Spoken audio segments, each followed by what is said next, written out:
Hi guys! Good morning! Welcome back po dito sa Gandara Asario Channel for Showbiz Update. Andito na naman nga po akong muli nagbabalik. Ang nagmamaganda na yakachismosang Kim Pao, wala na nga pong iba. Ang lokareta si Gandara Asario upang magatid po sa inyo ng latest update and fresh happenings patungkol kina Kim Chiu and Paolo Avellino. And para nga po sa gabing ito, ang umagang ito, ang tatalakayin natin at pag-uusapan ay may kinalaman nga po dito. Siyempre, mga Kim Pao sa balita hinggil nga po sa pamilya ni Paolo Avellino, mga Kim Pao. Pero bago po ang lahat ng yan, sa mga hindi pa nakaka-subscribe sa ating channel, maaari lamang na pindutin po ninyo ang subscribe button at notification bell natin na nariyan po sa baba upang kayo po yung maging updated at ma-notify tuwing may bago po tayong chika at balita hinggil sa Kim Pao. Basta mga balita na may kinalaman po kina Kim Chiu and Paolo Avellino, sagot na nga po natin yan. And narito nga po at simulan natin ang ating mga balita para po sa umagang ito. Nahatid po para po sa inyo. Pasensya na kayo ha. Nawalan ako guys ng internet Habol-habol na lang talaga mga ka-KP. So unahin natin pag-usapan ng post ni Carlos Miguel, mga Kim Pao. At ang sabi nga niya rito, and I also agree, Kim posted this on her IG. Pao reposted it. Ayan, good grief. If you still don't believe that we are a couple now, I don't even know anymore. Haha, the way they are so obviously together is insane. Hashtag Kim Pao, hashtag Kim Chiu, and hashtag Paolo Avellino. Kaya nga mga Kim Pao, pag kayo pa naman ay hindi pa maniwala, hindi ko na alam kung paanong klaseng untog ang gagawin ko po sa inyo para po kayo magising sa katotohanan.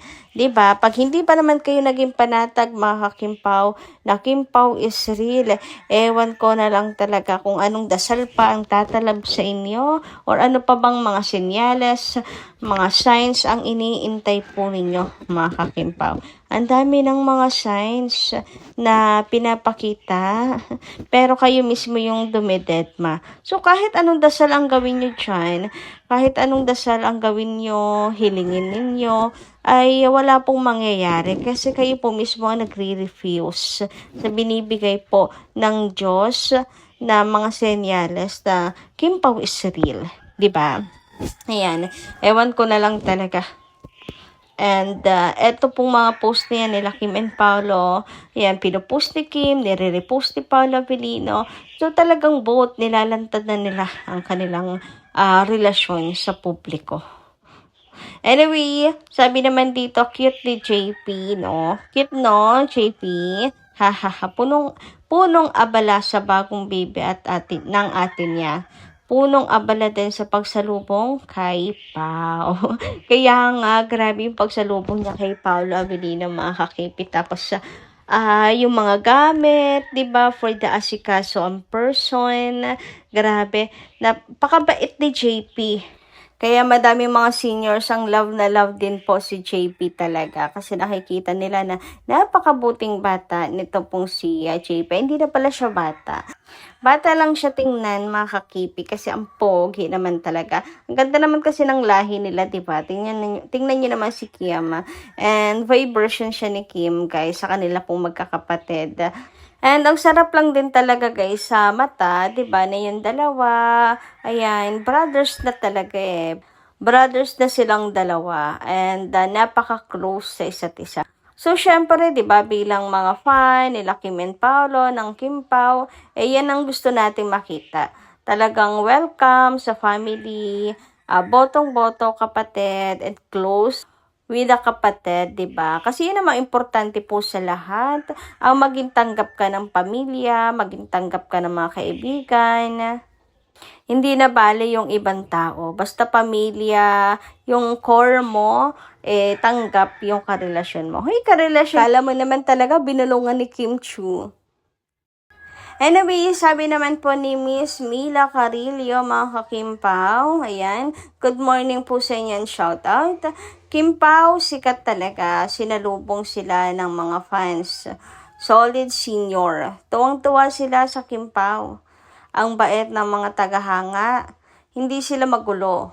Respeto lang ang fans sa Kim Pao. Blessing, support lang kami hanggang dulo. Thanks Lord, gabayan mo po ang Kim Pao. Andito lang kami sa paligid. Have a good day. Ayan, totoo, napakabait at napakadisiplinado din naman po ng mga Kim Pao fans. They know their boundaries. Gusto man pong makipag-unahan kina Kim and Paolo, pero hindi naman umaabot sa nasasaktan na si Kim and Paolo kahit kinukuyog na nga po ng mga fans ang Kim Pao sa sobrang dami pong sumasalubong talaga sa kanilang mga fans. Basta ang goal lang po nila, may bigay po nila yung kanilang gifts kina Kim and Paolo, di ba? Nakakatuwa, nakakataba ng puso. And sobrang generous talaga ng mga Kim Pao fans. Lahat ng paraan na pwede nilang ipakita ang kanilang pagmamahal kina Kim and Paolo, talagang ginagawa po nila mga ka-Kim Pao.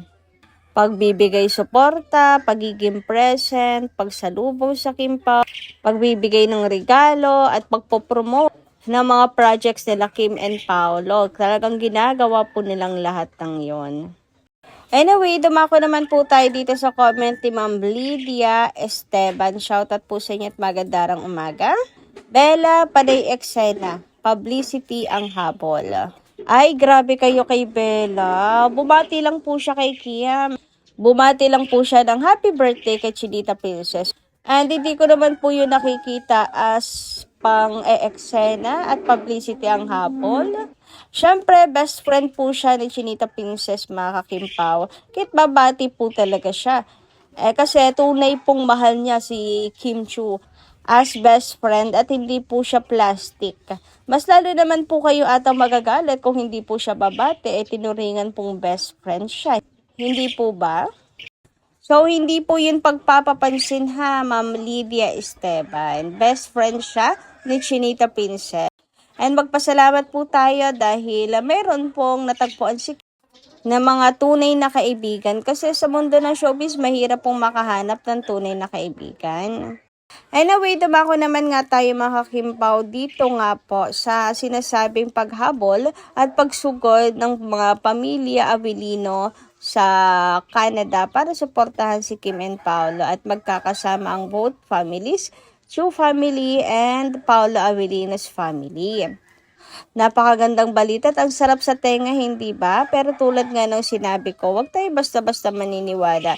Alam ko nagdidilulo tayo, excited tayo, at gusto natin itong mangyari. Pero sa totoo lang po tayo mga ka-Kim Pao, lalo pat napaka-private ng pamilya ni Paolo Avellino. And I don't think gugustuhin din ni Paolo Avellino na pati po family niya na nananahimik kay idadamay mga ka-Kim Pao, diba? And eto't meron tayong nakitang post ni Kim Pao Green Heart Unity. Akala ko ako lang yung may ganitong mindset. Pero, ayan, pati po siya kinall out na yung iba na bida-bida. Sabi nga po dito ni Kim Pao Green Heart Unity, family ni Paolo, na ni Paolo dinadamay nyo. If totoo kayong fan, alam nyo na ayaw ni Pao idamay family niya. Kaya konting respeto lang, family privacy yan. Ilagay sa tama ang pagka-fan girling. Lalo wala pa kayong pruweba. Hintayin niyo matapos ang Toronto event. Saka kayo magbida-bida. So, ayan nga mga ka-Kim Pao. Hintayin na lang po natin mismong kaorasan mga ka-KP. Ano po, para malaman natin kung nandun ba talaga. Ayan. Panigurado, malaking balita po yan. Talaga makikil naman ng usapan sa social media ng mga Kim Pao fans pag nagkataon. Marami pong magiging masaya, totoo naman talaga yon at gusto natin mangyari. Pero kasi sa ngayon hindi pa naman po totoo, kaya konting respeto lang nga di umano muna, lalo pat ayaw din ni Paolo Avellino na pamilya niya dinadamay. Kasi 'di ba? Napaka-private na nga po nila, sobrang privado at hindi rin naman po showbiz ang pamilya ni Paolo, pati rin ni Kim. Para maging laman po ng usapan mga ka-Kim Pao. So ayan, masarap magdilulo pero siguro tungkol na lang kina Kim and Paolo, ano? Sabi nga dito, ilagay sa tama ang pagka-fun girling. Totoo naman yon, Kim Pao, Green Heart Unity. Thank you so much. Anyway, hanggang dito lang po muna ang ating update. Maraming salamat po guys sa inyong pakikinigan. Kita-kits po muli sa mga susunod pa natin, chika. Maraming salamat at ingat po kayo palagi.